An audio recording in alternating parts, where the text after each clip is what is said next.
Okay, it is Tuesday, September the 8th, in 2020. Welcome to week 5 already of Introduction to Criminal Law. And I'm Richard Wright, and I told everybody that this was going to be a quick trip. And so, encouraging students not to fall too far behind, because at the end of this week, which ended yesterday, actually. No, it didn't end yesterday. It ended Sunday because today the holiday threw me off. So today is actually Tuesday. This is my Monday, but Tuesday it ended really Sunday for weeks 1 to 3.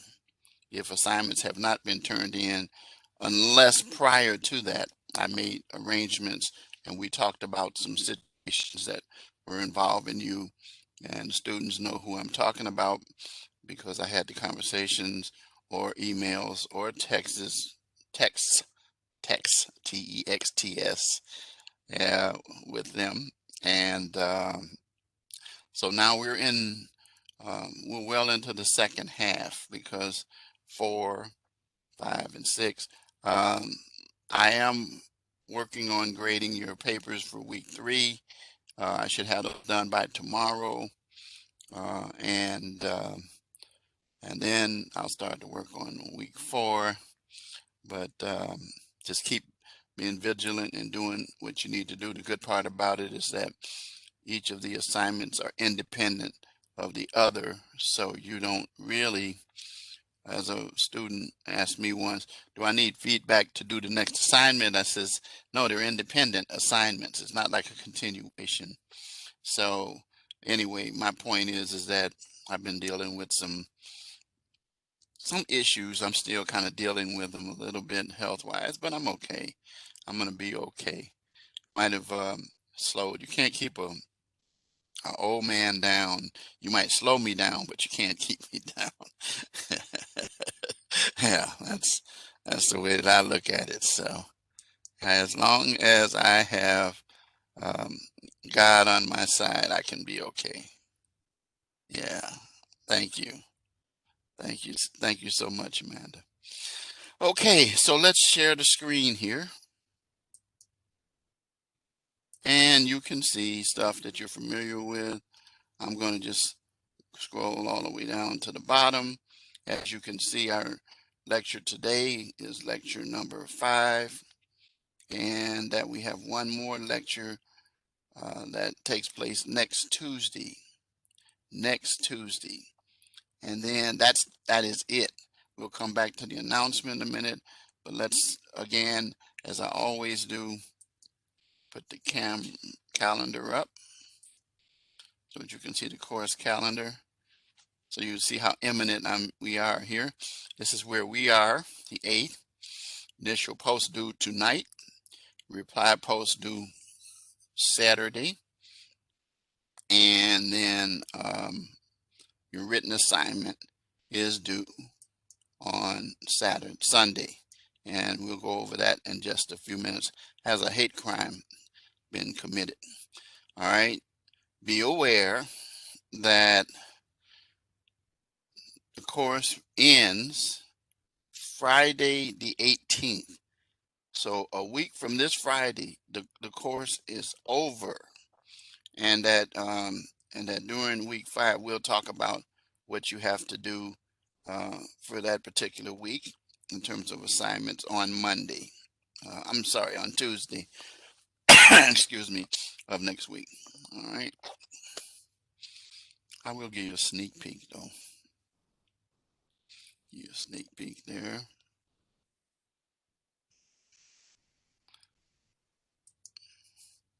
It's a quiz. That's it. You remember what I told you? This quiz. So you'll have your initial post, reply post, and your quiz due during week 6. Now, remember what I said. Just like you took the quiz, which is equal to a midterm, this quiz is a final, so to speak, and involves chapters 3, 4, I'm sorry, chapters 4, 5, and let's see, 6. There we go. So, uh, so it's 4 through 6. So you don't have to worry about the material that was in weeks 1 to 3. All right. So yeah, modules 4 to 6, exactly. No, not chapters. No, module. Whenever I speak of chapters, that's only for your reading purposes. No, if I say chapters, no, I mean modules. So yeah, that's why I say weeks 4, 5, and 6, which is equivalent to modules 4, 5, and 6.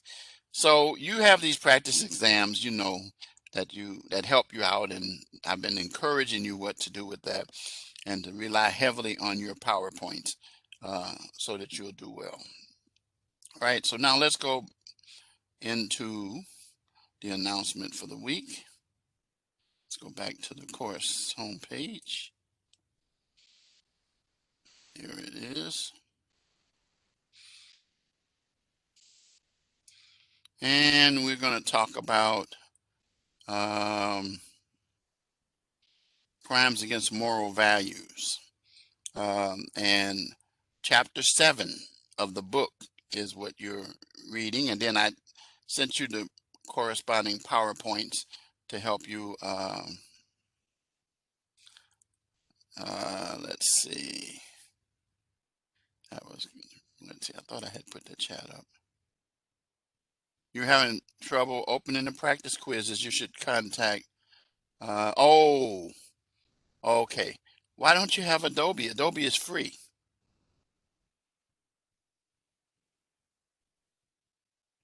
Oh, okay. I have no idea about Apple. You might want to contact the personal support team about that. I don't know jack about Apple. I'm not even trying to know. Okay. I leave it to the young people. I always jokingly say, I don't like anything that has a bite out of it. And so, if you know what I'm saying, the official symbol of Apple.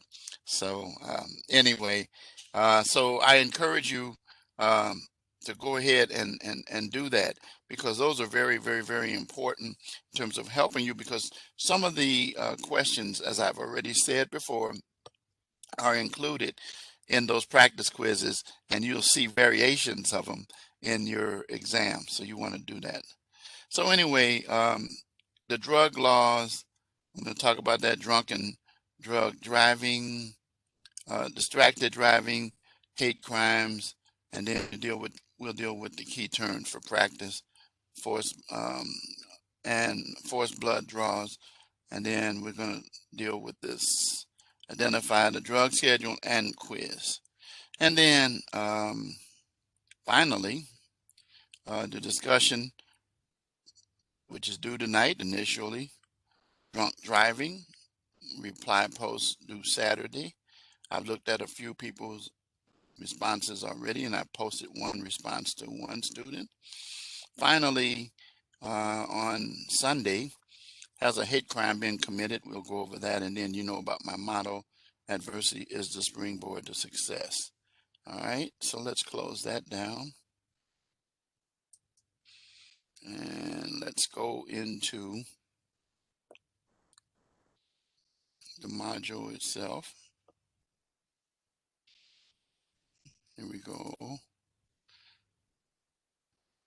So you have your discussion post here, and you use this fact pattern, and then use the scenario, and then answer these questions, and then contrast yours in the reply post with another student's. And then your written assignment. And I tell students this is your actual final written assignment, because as I already showed you, there is no written assignment in week 6, but the quiz. So these are what they call victimless crimes, drugs and alcohol abuse. I only say that because they say the crime is committed upon one person. However, that's a misnomer. There is no victimless crime, and drugs and alcohol abuse um, definitely are not crimes against society.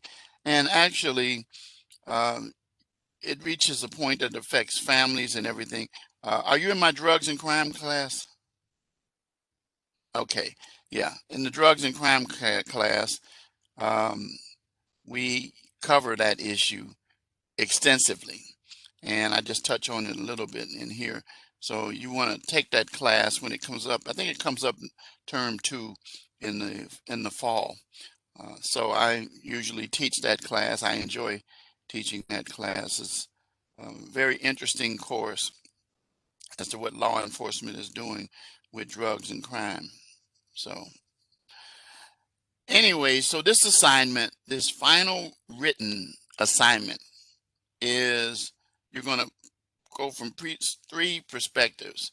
I've kind of been in every one of these positions professionally. I've been a police officer. I was a defense attorney more than any of that. And then I was an investigator, so kind of a detective. You're going to look at these hate crimes from each of their different perspectives. And you're going to use the scenarios involved in the different parts. All right, now listen to me good and hear me well, because some people didn't get this. Make sure that your paper consists of one page for each part, double space. I have students that says, well, I don't know what else to say. I say, if you conduct research, you can find information to deal with each of these. So you're going to do a one-page paper. Citations on the page. I don't want a citation. Give me at least two, minimum of two. But it's good because here's what I tell students. Don't try to figure out what the citations are. As you're doing your paper, you should remember that your paper is saying to the reader, this is what I've discovered about this topic, and to educate you and to help you if you want further information. I've included the source that I got the information in the body of the paper, because it gives credibility to the statements, because the statements that you make are not yours or even the ideas, but they're based upon your knowledge that you studied, maybe things you learned in the lecture. But it is basically required, as we talked about from week 1, cite your sources. Very, very, very important. So you only have to have one reference page for all three parts. But let me say this. Your sources that are cited should equal your reference page. Or let me put it this way. If you cite something more than once, you don't have to have it more than once on your reference page, but it should be at least one time on there. Okay, so deal with this fact pattern and then answer these questions. Okay, certainly in one page, you can deal with that part. And then and by the way, please do me a favor. Please separate the sections. You can separate part 1. Don't start a part on the same page. Make it clear. I've had students who jumble it together, and I tell them I can't tell, so they lose points for it. That's organization. Your reader should be able to know, like, for example, if you're reading a book, you don't want chapter 1 to run into chapter 2 without notifying the party that you're now in chapter 2. So you separate the chapters. Same here. You're separating the chapters here in this. So you can look at this like chapter 1, chapter 2, defense attorney, chapter 3, the detective perspective. Now, make sure that you answer the questions, because there are different questions for each one. Like, for example, these issues apply to part 1. These issues apply to part 2. And these issues apply to part 3. Okay, And I've already told you can use your guides, and it provides you with an online library to help you find sources that you can use. All right. So let's take a quick gander at the rubric.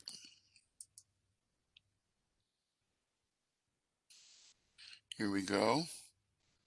All right. So you get 10 points for each one of these, and then you get 5 points for your grammatical writing, and then of course for your APA requirements that I've already set out. Make sure you have a cover page, and you know these are double spaced if I haven't already said so. And so it tells you this should be a minimum of 1 page, this should be a minimum of 1 page, this should be a minimum of 1 page. All right, so I'm kind of going through those fast because I just showed you those. These are the same points for the scenario 1, and then scenario 2, then scenario 3. Any questions about that written assignment? Okay. All right. So then we're good there. So now let's go back.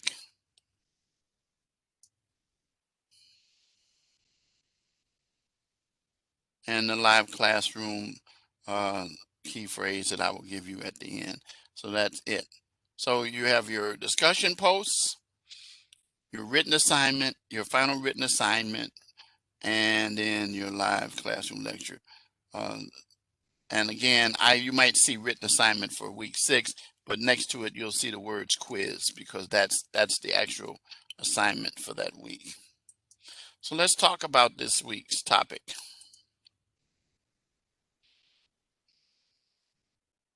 So we're going to deal with drug laws a little bit, drunk and drug driving, distracted driving, and hate crimes. All right. And then, we'll go over a few of these and then we'll call it a day.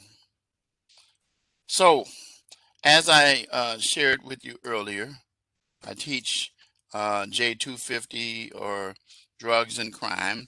And you should be aware of the fact that drugs and crime go hand in hand because one of the reasons our crime rate is so high is actually there are 2 reasons, but the primary reason has to do with drugs, and people commit crimes. That is, I'm talking about the people who use it, as well the people who distribute it too on a higher level. But I'm talking about for the moment here, individuals who are what I call the addicts that are addicted, short for addiction, to these drugs. And they commit crimes such as robbery, burglary, all other kinds of property type crimes.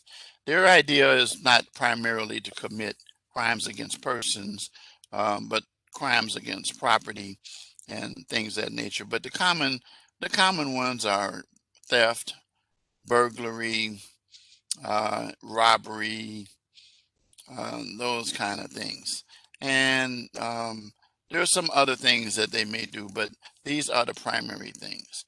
And so we're at an epidemic level that we have passed laws after law after law to deal with the impact of drugs. And there's this so-called what we refer to in the drugs and crime course as the war on drugs. And it's quite clear that the war on drugs is being lost by law enforcement. And so what you're going to learn is that law enforcement now has reached the stage of recognizing, as well as others, that it's a health issue and that you can keep passing laws until the cows come home and people are still going to continue to use drugs because you're not addressing the issue of the addiction itself. And so this language in here, you can kind of minimize it. Drug laws are unique from a criminal law perspective because when drugs are ingested, it's a personal choice, and the person most at risk of harm is the user. It says there are no victims in a traditional sense when it comes to drug use, possession. But I already told you the crimes that go with it, but then also the impact that it has on the economy. People are not able to work. People are sick, and the medical aspects of it, and even with the um, Narcan and Noxolone, which is a drug that law enforcement now uses, first responders use to try to arrest, not arrest as in lock up, but arrest um, the effects that the drugs have in terms of hurting people. However, the problem is that it's a time of the essence situation, and that if they're not able to get there in time, it doesn't matter. And so it's very, very, very, very serious from that point. Says there are instances when excuse me, there are instances when innocent people are harmed by drug-related crime. Innocent bystanders caught in the crossfire. You should be aware that even gang crimes. I was a lawyer for many gangs as a defense lawyer. And one of the things that you should be aware of is that it's a business, and that when the introduction of crack cocaine came in, that's when the gun situation occurred. So wherever you'll find drugs, you'll find guns and money. And so what happens is that unfortunately these individuals are fighting for turf to be able to distribute their products, and they don't go the old-fashioned way and operate legally. So they do it illegally, and they strike at each other. How you wipe out the competition in real business or legal business by maybe coming up with a better idea, such as these big box stores are in trouble because of companies like Amazon and people buying online as opposed to going into the stores, even though people still do, but you know what I'm referring to. So the point of the matter is that you take away the market for individuals, but these individuals, there's a big money involved, not for the people who that you see in the streets that are firing the shots, because they are really pawns and victims themselves. So anyway, the bottom of issue is that there are turf battles that result in innocent people. And so let's look at the enforcement.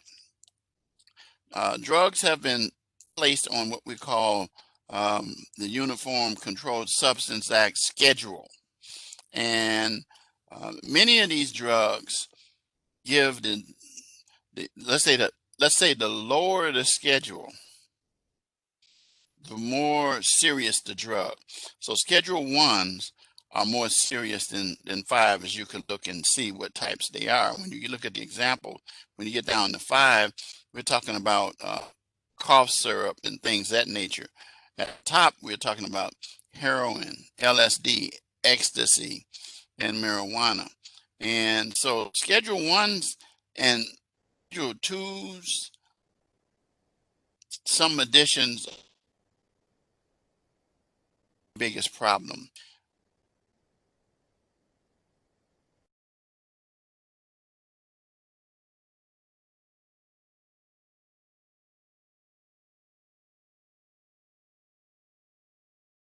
By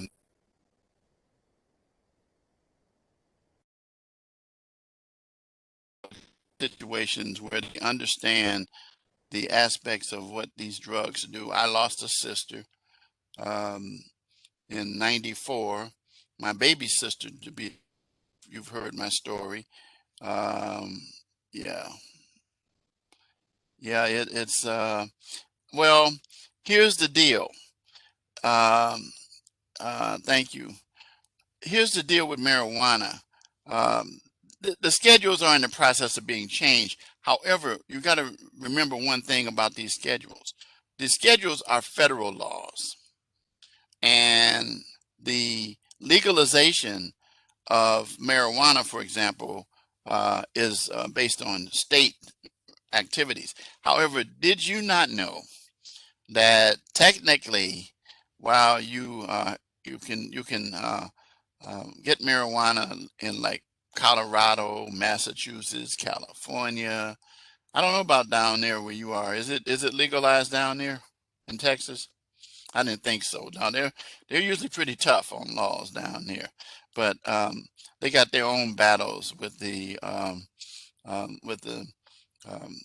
drugs being coming over the border and stuff like that. So yep, that is absolutely true. But marijuana itself being legal on a state level still means it's still illegal on a federal level. However, there is some pending legislation that has kind of been pushed to the back burner now with all the different things that Congress has in terms of trying to get the country started again, on a financial level. But lurking in the background, and I've seen some discussions about it, uh, making marijuana a legal drug. And then if it does, of course, then it'll come off of Schedule 1. But it's not coming off of Schedule 1 just because all the states in the union can legalize it. It still will stay Schedule 1 until the feds say otherwise. So remember what you're looking at. You're looking at it from the perspective of the feds' position. So anyway, you can tell that the Schedule 1 drugs have um, high potential for abuse. And then notice the second schedule, same thing. Then there's just a little lower, and then limited dependence in Schedule 4 and then 5. Um, and but no accepted medical use in the United States, except that's not true about marijuana because of the fact that um, no, nicotine's not on there because it's not illegal to have a cigarette. I don't smoke. I'm 70 years old. I've never been a smoker, never been a drinker, and I'm not going to be one now. They can come up with all the cigarettes they want to. I grew up in an era when cigarette packs were um, 10, 25 cents a pack and stuff like that. So I never been a smoker. But the drugs themselves are really, really, really devastating to our um, economy because of the health problems that come about because of that. Okay. And the fact that you become dependent on, then there's some things that you'll learn about controlled substances that you can start with things down at Schedule 5, and then those things, especially Schedule 4, painkillers and things of that nature, like Valium, could escalate and lead you up to here. But the final thing I'm going to say about marijuana is that marijuana is, and I take issue with people.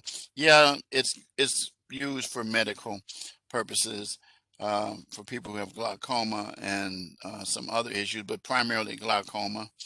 But and the key thing that it's a gateway drug. It's a gateway drug, and that also it will create lapses in memory. I talk to young people sometimes, and I can tell when they're involved in that kind of activity by listening to their conversations at a young age. They sound like me. I'm 70 years old. I'm supposed to have gaps, um, but not when you're in your 20s and teenagers and stuff like that. But unfortunately, marijuana will do that, also known as Mary Jane. popularized in songs by people like Rick James. Uh, what did I say about what?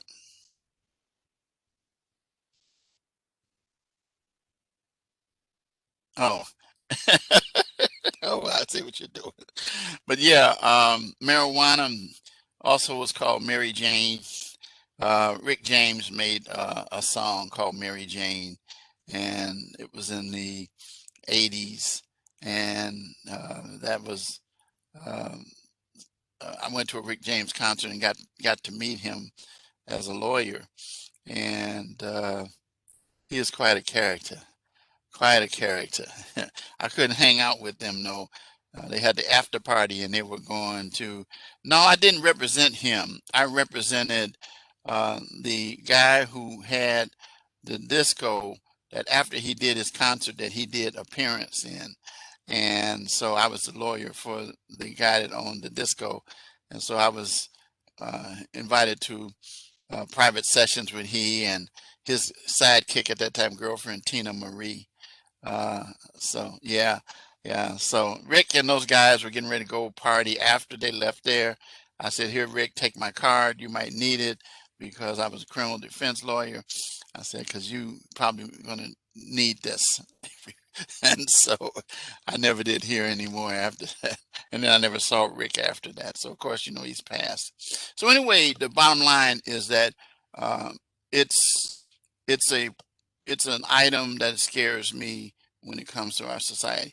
And then we talk about there's public enemy number one, talking about drugs and everything that it creates that's around it. And I talked about the war on drugs already. Um, but crack cocaine opened up a can of worms. Cheap high. I was the village attorney slash investigator police officer in a tough town called Ford Heights, southeast suburb, where it was known as the crack cocaine capital of the south suburbs. And many of the houses that were vacant were used to cook crack. And there were fires and explosives and things of that nature. But the whole thing was, you know, in the 80s and in the 90s, just say no to drugs, which was supposed to help you. Well, that I said, if your will is taken away, and what drugs do is they reconfigure your ability to say no. You can't say no to something that your body craves for and need. And as I've said before, and I'll say it again, yeah, Dare is still around. It's still around, but it's losing steam. Shall I say? My daughter, who's youngest one, who's 12, she remembers Dare coming to her school um, when she was in grammar school. She's in seventh grade now, and I think she was like in second grade or third grade or something like that. And Dare came to talk to them about the effects of drugs and so forth. But anyway, the bottom line is that I already said that the war on drugs is lost, and that the only way that we're really going to deal with the drug epidemic is to get these people the help that they need. And I said earlier there were two things. First, drugs, but then lurking in the background is mental illness. Mental illness. Constant uh, training is needed in law enforcement for law enforcement professionals to learn how to um, de-escalate individuals who are high on drugs. There are far too many killings that take place that involve those situations when these are individuals who need mental health. And then you have the double whammy when you have those who are addicts who have mental problems, which they sometimes go hand in hand.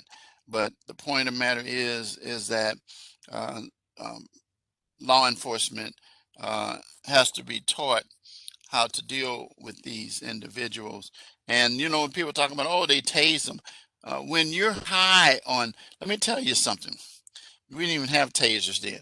But when there are people who are high on some kind of drug, or either they have a mental problem that they're not operating um, appropriately, it is really difficult to it takes I remember there were times we had to bring down people.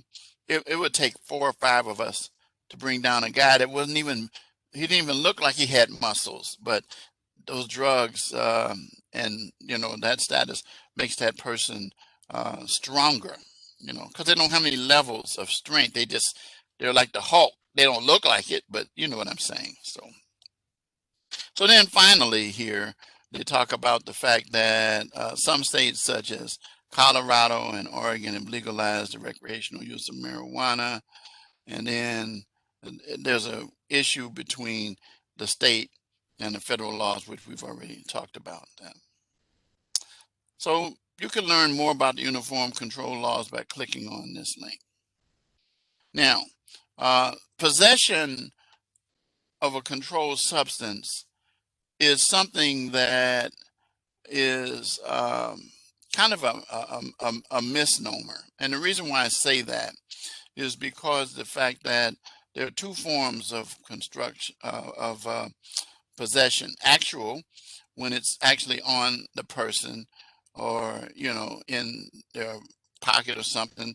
And we have individuals that we come into contact primarily who have what we call nickel bag, dime bags, personal use amounts. And then there's constructive, where it's found in the vehicle, or something along that line there. Be aware that if drugs are found and you're operating the vehicle, even if you're not the owner of it, you're responsible for those drugs in there, because it's believed that you should have control of what's in. Even the drug paraphernalia. Now, here's the deal that is happening, is that it says knowingly possessing a controlled substance or controlled substance analog. And what an analog is a mixture, like for example, K2 or spice, and similar to marijuana. But what it is that the system can hide them out, but the response and actions that people do, you go off on trips, and you become very violent. And oftentimes, those are the kind of people I was just talking about a few minutes ago that took all of us to bring them down. But anyway, we look at the higher the quantity, the more serious the offense should be. And the reason for that is because we don't want to overload the jails with individuals who are junkies. Because I mean, you catch somebody with a nickel bag or a dime bag, which, by the way, for people who don't understand what that means, doesn't mean you pay a nickel for it. It's a $5 bag or a $10 bag. But the point of the matter is that it's an affordable amount of drugs that person has on them, and they get caught in the possession of controlled substances. But if you notice the way that the laws are written, for example, in Michigan, it says if a person has 1,000 grams or more of a Schedule 1 or 2 narcotic, with a maximum punishment of life imprisonment, because those are people who are not just users, they're distributors of it. And so that's the reason why the sentences are so high. And so the key thing is that what jurisdictions are trying to do is, again, use the law to try to control substance abuse. But again, the only issue, if a person is a drug user and they are freed of it, they'll no longer have the desire to get it. And that's one less person, and go on and on and on. So what I'm saying is advocating for helping these individuals. And as I said, it reaches it reaches a stage where individuals are finding themselves trapped like a gerbil on the wheel. So, all right. So that's all I really want to say about that. You obviously get the point about it. So drug and drunk driving. So driving under the influence of drugs and or alcohol illegal. And look at these statistics. 28 people die each day in motor vehicle crashes involve alcohol impaired drivers. One person every 53 minutes. Yep. Uh, in an alcohol related drive. Alcohol impaired 31% of fatalities.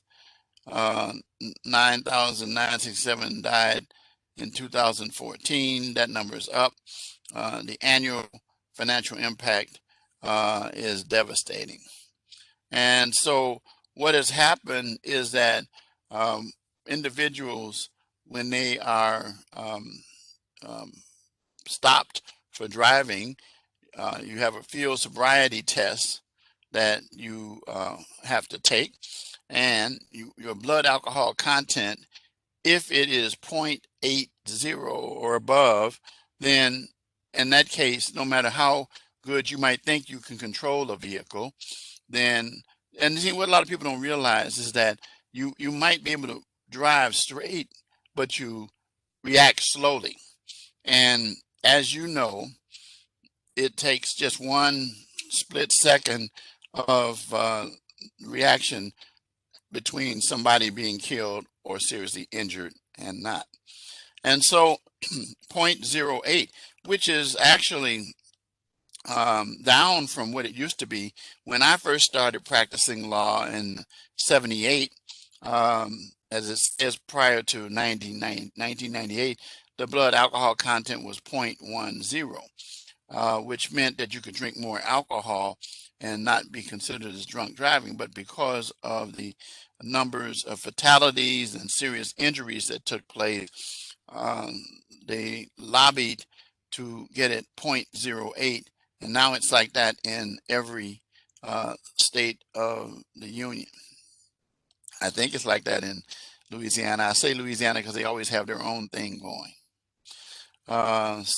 Well, it says drunk in all 50 states, and operating a motor vehicle. Yeah, they're different. And do you know why they're different?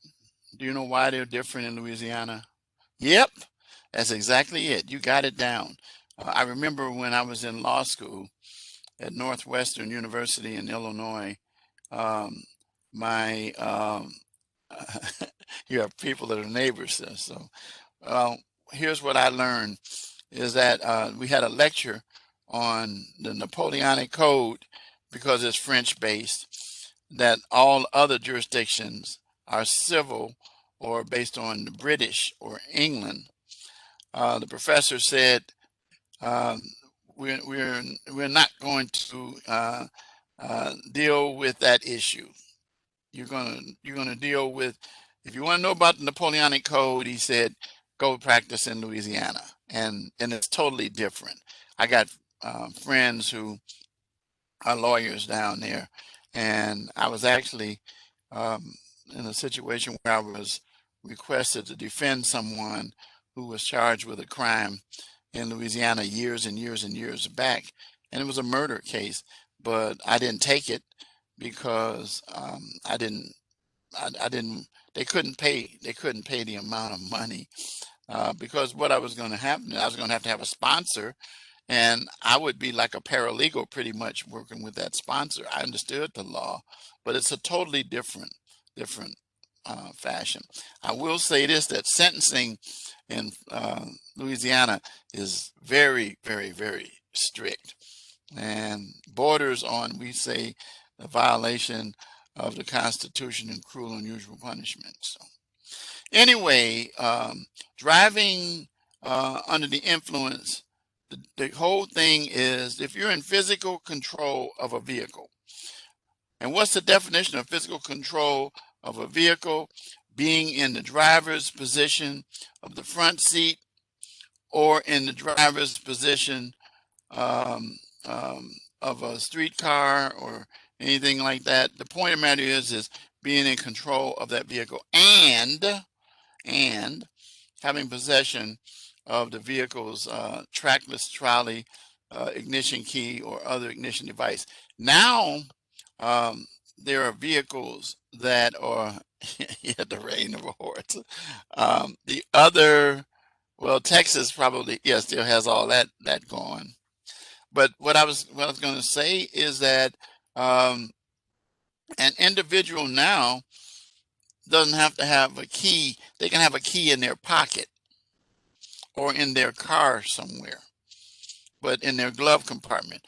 Or my wife, she has a Mercedes, and her car, we put our foot on the brake and push the start button, and it operates. So the yep, that's what it has. The Bluetooth has caused that to take place. My point being is that physical control of the vehicle now can operate on the basis of just sitting there in your vehicle before you do that. Now, if you're sitting in your vehicle and it's determined that if you push the button, it's not going to start because your keys aren't with you. Maybe your keys are in the house. Then in that case, then that has to be something that a defense attorney would have to prove. But that's one of the issues that has changed it. So anyway, we deal with individuals who are seriously injured or hurt or killed, and there's a homicide that I represented two people in these situations where they operated a vehicle under the influence, and they, of course, were on .08 or above, and someone was killed. And so usually those are they are felonies, but they're involuntary manslaughter type cases. So, all right. So there are some things that we were taught in basic common sense tests. You did the the standard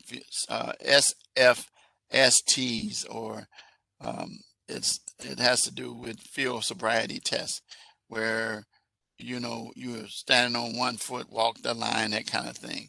But things that we notice as law enforcement, and you can see this yourself, is driving behavior, such as weaving, driving through a traffic signal, striking a curb. I have actually seen this many times. Yep, because what you're doing is you're hurting yourself possibly, and or someone else. The odor of the alcohol, bloodshot eyes, slurred speech.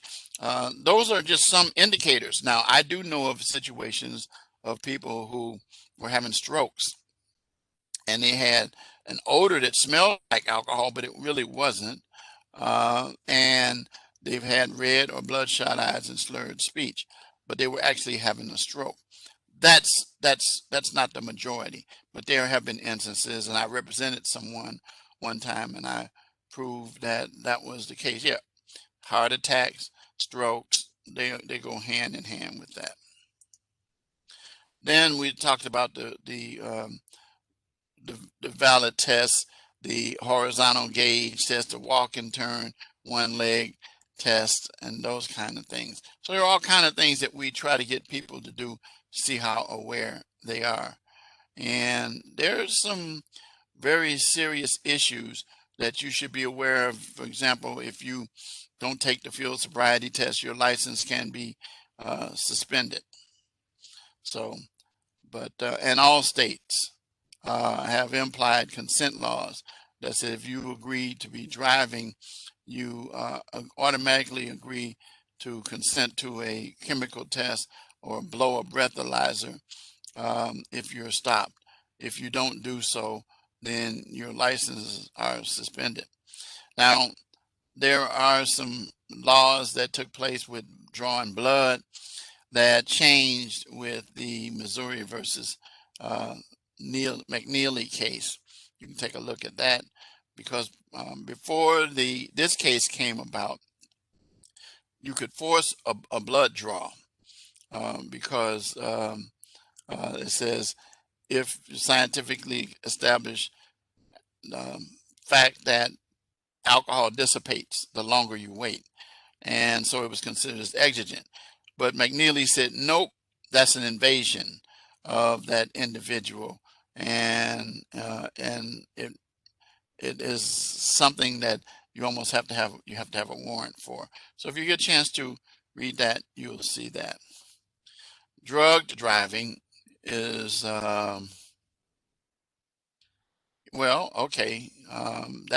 That's because of the problems that we defense lawyers have pointed out many times with the breathalyzer itself. Yep. Now, drug driving is something else. That's driving under the influence of drugs, and it can even be prescription drugs. And it basically, the key thing is to establish that that person was not in control of their ability to be able to operate a motor vehicle. And so we deal with those kind of things as well. So there's a video that gives more details on it if you'd like to take time. It's about 31 minutes long. So on your own time, you can take a look at that. Okay. Distracted driving. I don't know if they fixed this or not. It wasn't working before. Let me see if they fixed it. I don't think they got it fixed.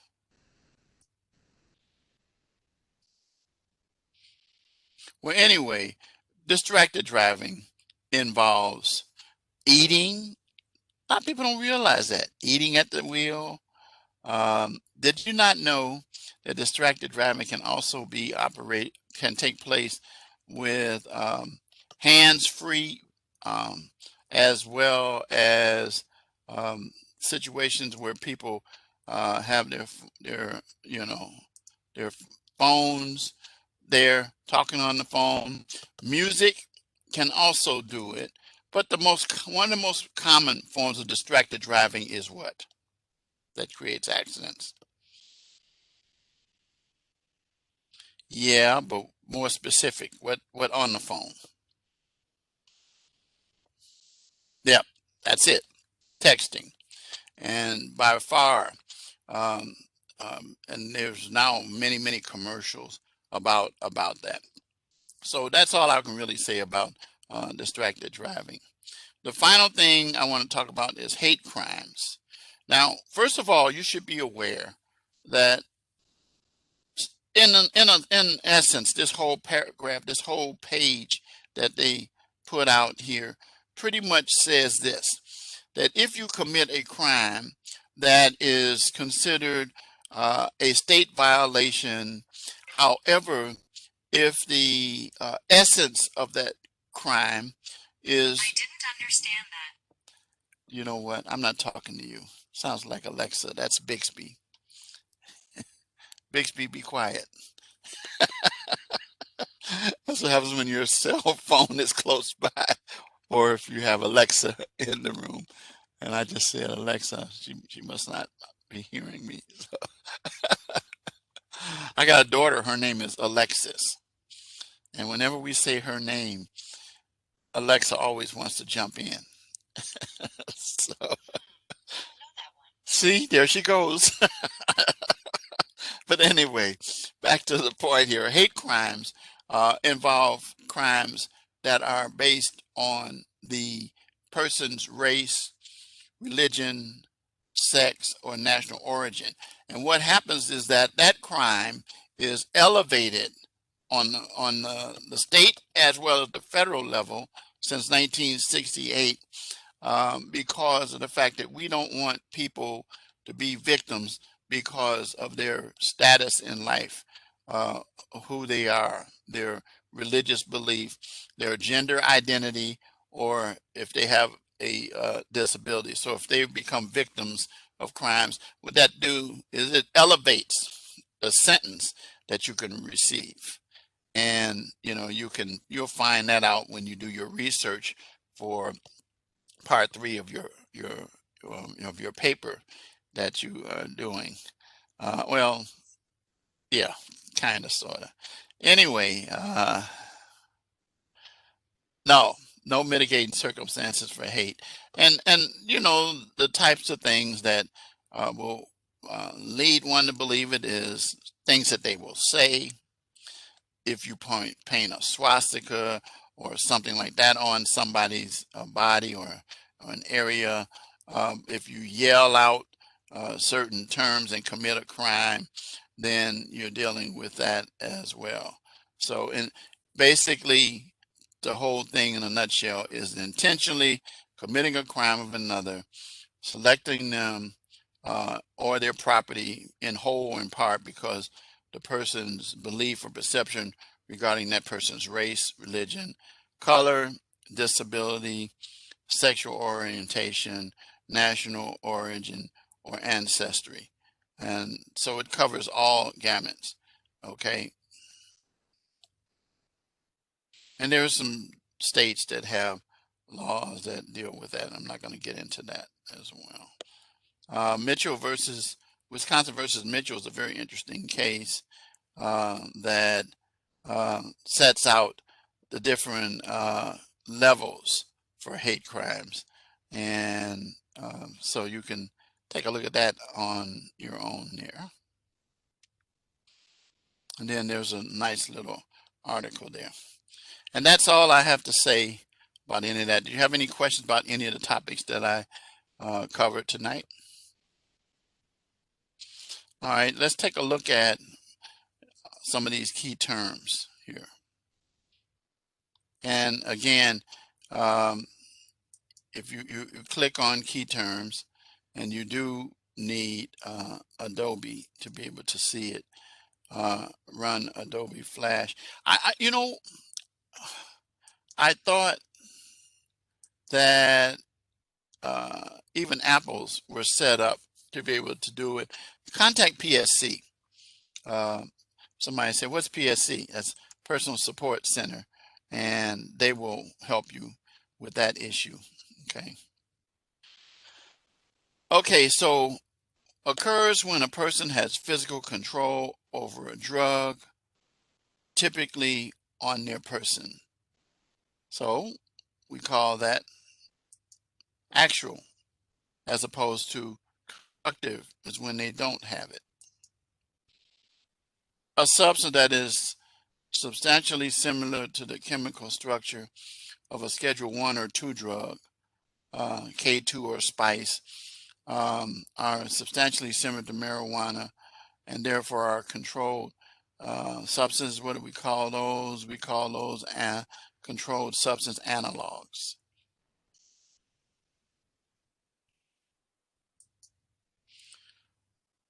A legal concept that means itself, in itself, and often applied to drug driving cases. What's that legal concept? In of itself. Yep, that's exactly illegal per se.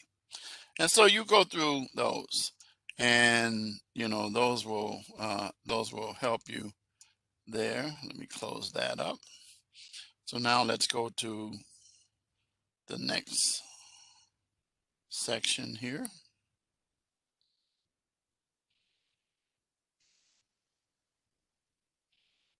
Okay, here we go. Practice for drunk driving. And so you're going to, take a look at this scenario here.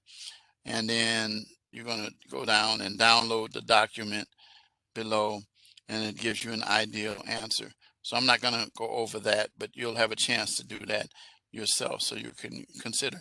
Don't go past this.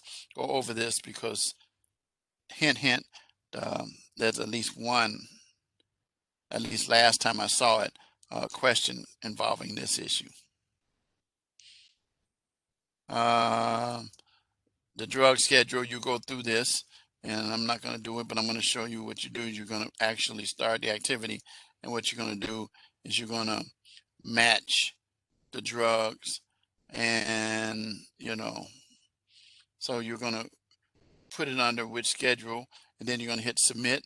If you get them, you can put them in there wrong, and they'll still connect, but then you will be able to do it. So this is a review of learning what the schedule intentions are, remember, based on the information that we discussed.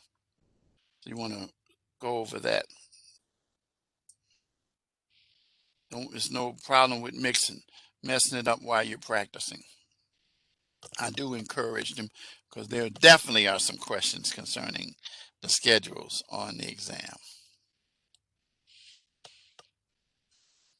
Okay.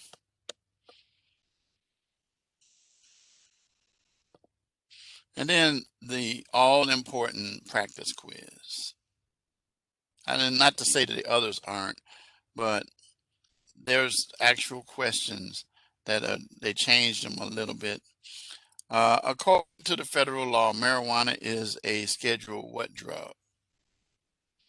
Yeah. So you click that, and it tells you that Schedule 1 drug with high potential for abuse and no current or accepted medical use. I don't know why they keep saying that, because that's not true. But anyway, you are a police officer and you've stopped a motor vehicle for speeding. While standing along the open driver's window, you smell burnt marijuana coming from the vehicle. A search reveals marijuana in the center console. The driver says it's not his. You may still take enforcement action because the driver is in what possession of the marijuana?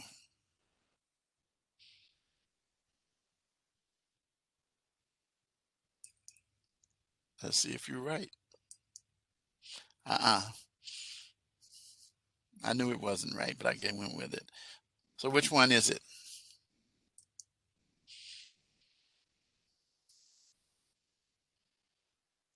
That's the answer. Constructive when the person has the ability to control them, but it's not on their person. That's all you have to remember. Okay. While searching a man who is under arrest for a warrant, you locate a substance that is discovered to be homemade with chemical properties similar to ecstasy. This substance is considered a what?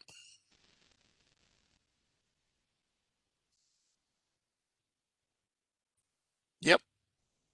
As soon as you see that it's um, homemade with chemical, then that's when you realize that's correct. Absolutely right. And so those questions, you go over those, and you uh, deal with that.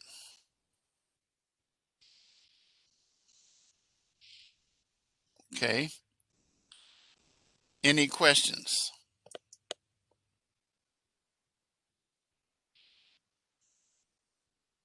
You have 412 notifications. Huh? You have 412 notifications. I just saw that up in the little red box next to your name. Oh yeah, yeah. That's because I have 100 and something students, and Yeah, admitting and that's the reason why. Yeah, yeah. It's yeah. That shows up. I think you're talking when I share the screen, you see it, yeah, right? yeah. Yeah, yeah. It's I'm excited when I have two. yeah. There we go. Yeah. Yep. Yeah, Yeah. I don't even deal with it from that perspective because they're my notifications actually see all my different classes I teach, yeah. you know, and other courses that I have taught. I never clear any of that stuff out. So yeah, that's Really? no, I just operate dealing with one student at a time. So yeah. Well, I'm going to give you a key phrase, and actually, why not use the one that we have already? Our the students will not be able to see it because I don't print the chat box, but that is analog. Okay. Very last. And so that's about it. So any questions or concerns? Nope. But All being right. I'm the only one here live for the past couple times, I feel like I should get some bonus points at the end. Well, you know what I tell students? You know what happens to students who come to the lectures? They get the highest grades in the class, not because I give it to you, but because you firsthand have an opportunity. You know, here's the what people rely on. They say, "Oh, I can get the recording. I can listen to the recording," but you're doing yourself a disservice. I always, well, when I was in school, I never listened to the recorded lectures. Do you know why? They didn't have recorded lectures. That's why. That's just like I tell students, my internet never really went out while I was in college or law school. And they say, "What kind did you have?" I says, Oh Lord. "None." There was none. You know, I didn't have a problem with my digital textbook. I didn't have trouble with Google. My Google was the World Book Encyclopedia Right.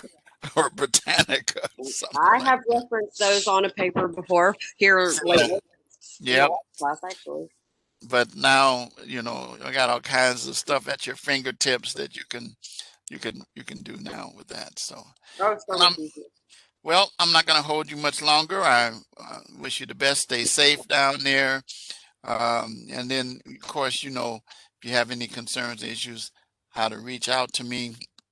And, you know, I'm always, as I was telling somebody the other day, we were talking about this during my church service.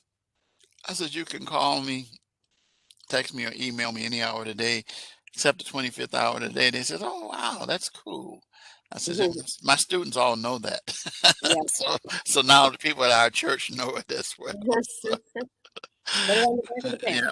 So, all right, Amanda, you have a good week, and I will look forward to seeing you in the final lecture for week 6. And be patient with me while I catch up on my grading because this has been a challenge with this. I had the shoulder problem, which Hmm. now it's not, now it's more the middle back part, and I have to sit and then stop and go stretch out, and oh, but it's called getting old. That's all. Yeah. So, Oh, I hear you. I hear you. You need a Tempur-Pedic.